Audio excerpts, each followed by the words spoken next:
Friends, अब हम शुरू करते हैं जो यूपी टेट 2018 के बाकी बचे हुए क्वेश्चंस हैं उसका सॉल्यूशन। तो 3/, निम्न में से कौन सी परिमेय संख्या 3/5 और 4/5 के मध्य नहीं आती है? तो 3/5 को जब हम 3 को 5 से डिवाइड करेंगे तो हमारी वैल्यू आएगी 0.6, और जब 4/5 हम करेंगे तो हमारी वैल्यू आएगी 0.6। अब हम देखते हैं, पहला ऑप्शन उठाते हैं। अब हमारी जो है 0.6 से 0.8 के बीच में वैल्यू आनी चाहिए। तो जब हम पहला ऑप्शन उठाते हैं तो हमारी वैल्यू आती है 0.7, और हमको बताना है इसके मध्य कौन सी नहीं आती है। तो 0.7 हमारा 0.6 और 0.8 के बीच में आता है, इसका मतलब ये वैल्यू हमारे इसके बीच में आ गई। तो ऑप्शन 1 हमारा सही नहीं हुआ। अब हम आते हैं दूसरे ऑप्शन पे, जो कि हमारा है 19/30। जब हम 19 को 30 से डिवाइड करेंगे तो हमारी वैल्यू आएगी 0.63। 0.63 भी हमारा 0.6 और 0.8 के बीच में आता है। अब हम आते हैं 2/3 को जब हम डिवाइड करेंगे तो हमारी वैल्यू आएगी 0.66। 0.66 भी हमारा 0.6 और 0.8 के बीच ही आएगा। तो हमारा जब 3 ऑप्शन गलत हो गए तो हमारा चौथा ऑप्शन सही हो जाएगा। इसकी वैल्यू हम करके देख लेते हैं। इसकी वैल्यू आती है 0.53। 0.53 हमारा इसके बीच में नहीं आता, इसलिए हमारा ऑप्शन 3 करेक्ट हो गया।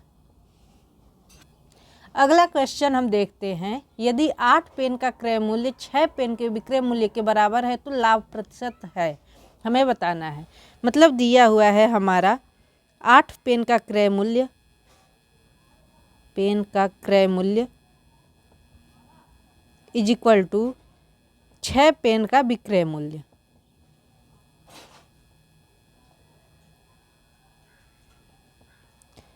तो हमारा फार्मूला होता है लाभ प्रतिशत या हानि प्रतिशत निकालने का फार्मूला होता है लाभ प्रतिशत और हानि प्रतिशत निकालने का फार्मूला होता है विक्रय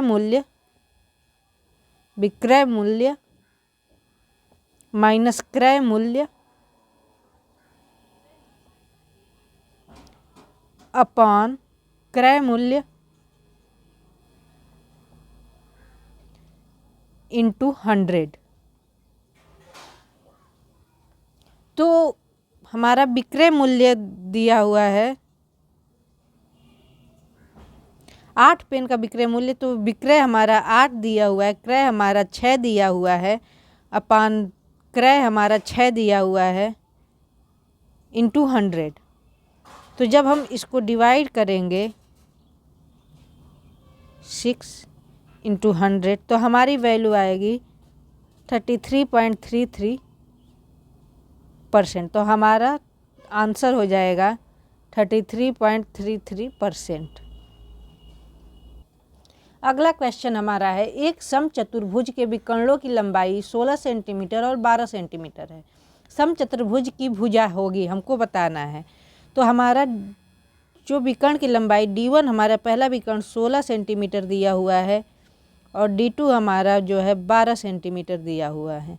तो हमारा समचतुर्भुज की भुजा समचतुर्भुज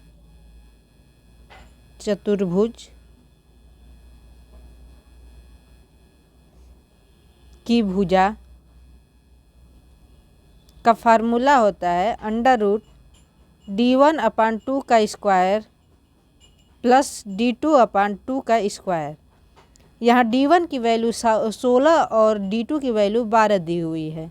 16/2 का स्क्वायर प्लस 12/2 का स्क्वायर। जब हम इसको सॉल्व करेंगे तो हमारा ये 8 का स्क्वायर प्लस 6 का स्क्वायर। तो अब इसको हम करेंगे तो 8 का स्क्वायर हमारा 64 होता है और 6 का स्क्वायर 36 होता है।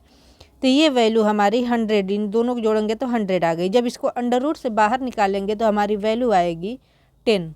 अंडर रूट से बाहर निकालने का 10 इंटू 10 करेंगे तो हमारा एक वैल्यू बाहर आ जाएगी। तो 10 सेंटीमीटर हमारा ऑप्शन 4 करेक्ट हुआ।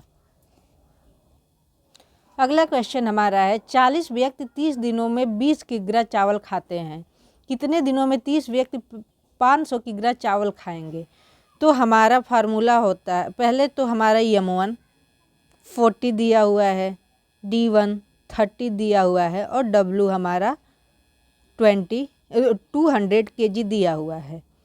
M2 हमारा 30 दिया हुआ है और W2 हमारा 500 kg दिया हुआ है।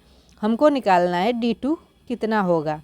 हमारा फार्मूला होता है M1 into D1 upon W1 is equal to M2 into D2 upon W2। अब हम M1 यहाँ पे सबकी वैल्यू पुट करते हैं तो हमारा सॉल्व करने पे आंसर आएगा 330 इंटू D2 अपॉन 500। अब हम ये दोनों, ये 0 से 0 कट गया, अब 30 से 30 कट गया। अब हम इसको जब D2 को सॉल्व करेंगे तो हमारी वैल्यू आएगी 100 दिन। हमारा ऑप्शन 4 करेक्ट। यहाँ पे हमारा क्वेश्चन है, यदि किसी कस्बे की जनसंख्या 60,000 से बढ़कर 65,000 हो जाती है तो जनसंख्या की वृद्धि बतानी है हमको परसेंटेज में। तो हमारा फार्मूला होता है जनसंख्या वृद्धि, जनसंख्या में वृद्धि इज इक्वल टू जितनी बढ़ी हुई जनसंख्या मतलब 65,000 माइनस जो हमारी ओरिजिनल जनसंख्या 60,000 अपॉन ओरिजिनल जनसंख्या 60,000 इंटू हमको परसेंटेज निकालना है तो 100 से हम मल्टीप्लाई कर देंगे तो हमारी वैल्यू आएगी 5,000 अपॉन 60,000 इंटू 100। हमारा जब कैलकुलेशन करेंगे तो हमारी वैल्यू आएगी 50/6।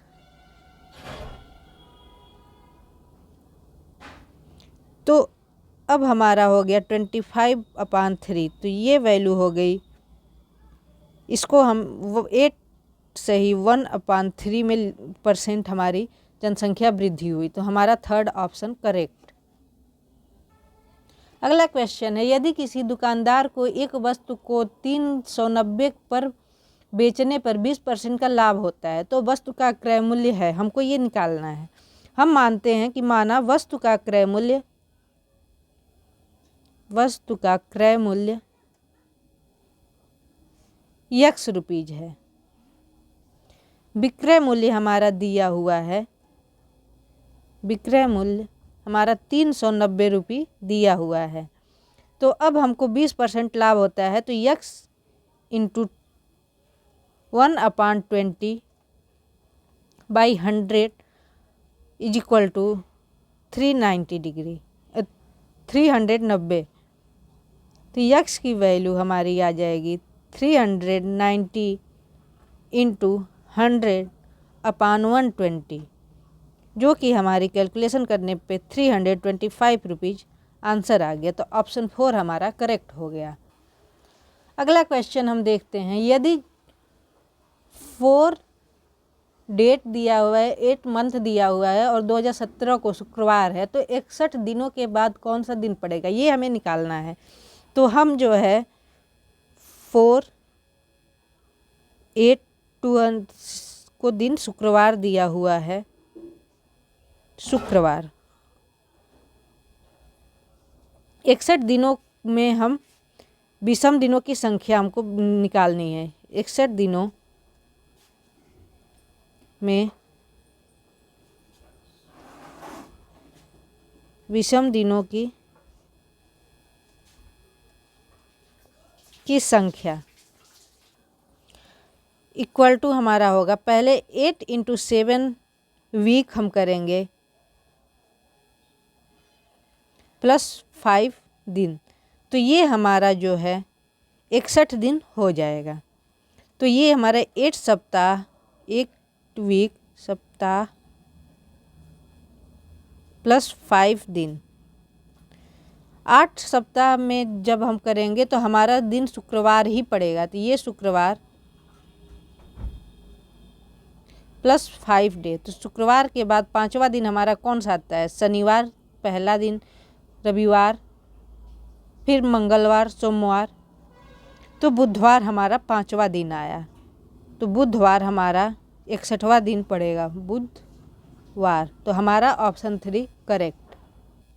नेक्स्ट क्वेश्चन हमारा है, दिए गए चित्र में दो पैरेलल लाइन हमारी AB और CD दोनों पैरेलल हैं, AB पैरेलल टू CD, और इसको जो है PQ और MN हमारी कट कर रही हैं।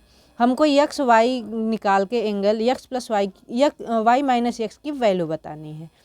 तो हम क्या करते हैं, जब हमारा एंगल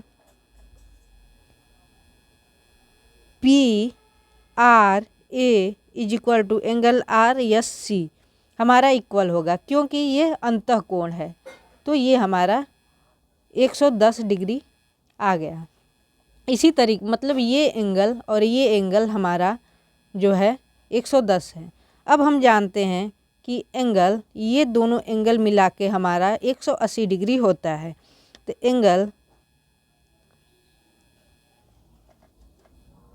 इसको हम अपने सुविधा के लिए R मान लेते हैं, यस U T U इसको हमने मान लिया। तो एंगल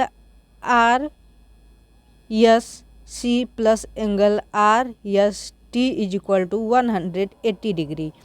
अब हमारा RSC 110 दिया हुआ है डिग्री, एंगल RST हमको निकालनी है, तो 180। जब हम इसको कैलकुलेशन करेंगे तो 180 माइनस 110 मतलब हमारी 70 आ गई।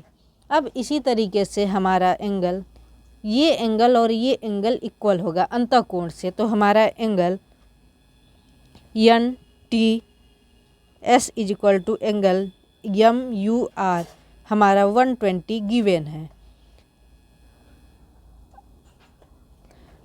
अब हम क्या करते हैं, यह एंगल और यह एंगल इक्वल होगा हमारा अंतःकोण से, तो अब हम क्या करते हैं, इन दोनों का सम 180 आएगा। तो इसको हम करते हैं MUR plus angle x is equal to 180। हमको यहाँ पे 120 दिया हुआ है, x प्लस 180 x is equal to 180 minus 120, इसकी वैल्यू हमारी 60 आई। तो x की वैल्यू हमारी 60 और ये हमारी y की वैल्यू 70 आई। हमको ये y माइनस x की वैल्यू निकालनी है, तो y हमारी 70 डिग्री और x हमारा 60 डिग्री है। तो हमारा आंसर दोनों का जब माइनस करेंगे तो 10 डिग्री आंसर आएगा। तो ऑप्शन 2 करेक्ट। अगला क्वेश्चन है, 1 से 10 तक की सभी प्राकृतिक संख्याओं से विभाजित होने वाली सबसे छोटी संख्या होगी, हमको ये बतानी है। तो 1 से 10 तक के कौन कौन से बीच के संख्या आते हैं? 1 2 3 4 5 6 7 8 9 10 हमारे आते हैं। तो 1 2, अब हम इसको प्राइम फैक्टराइजेशन 3 का प्राइम फैक्टराइजेशन 3 ही होगा, 4 का 2 इंटू 2 होगा, 5 का 5 ही होगा, 6 का 2 इंटू 3 होगा, 7 का 7 ही होगा, 8 का 2 इंटू 2 इंटू 2 होगा, 9 का जो है हमारा 3 इंटू 3 होगा, और 10 का 2 इंटू 5 होगा। अब हम जो है इन सभी का एलसीएम ले लेते हैं। तो जब हम इसका एलसीएम लेंगे तो 1 एक बार आएगा, 2 हमारा एक बार आ गया, इंटू फिर करेंगे तो 2 हमारा यहाँ पर भी है, ये हमारा 1 टाइम्स आएगा, तो ये भी हमारा एक बार आ गया, 2 हमारा फिर एक बार आ गया। अब 3 हमारा ये और ये ले लिए, फिर एक 3 और बच गया, तो इसे भी ले लिया हमने। फिर हमारा 5 1 टाइम्स आएगा, फिर हमारा 7 आएगा। अब जब हम इसका मल्टीप्लाई करेंगे तो हमारी वैल्यू आएगी 2520। ये हमारा ऑप्शन 3 करेक्ट, ऑप्शन 3 करेक्ट। दोस्तों हमारा 2018 के सारे क्वेश्चन सॉल्व हो गए हैं मैथ्स के। अब हम अगला किस ईयर का सॉल्यूशन करें, ये आप हमें कमेंट में लिख कर बताइए। थैंक यू दोस्तों।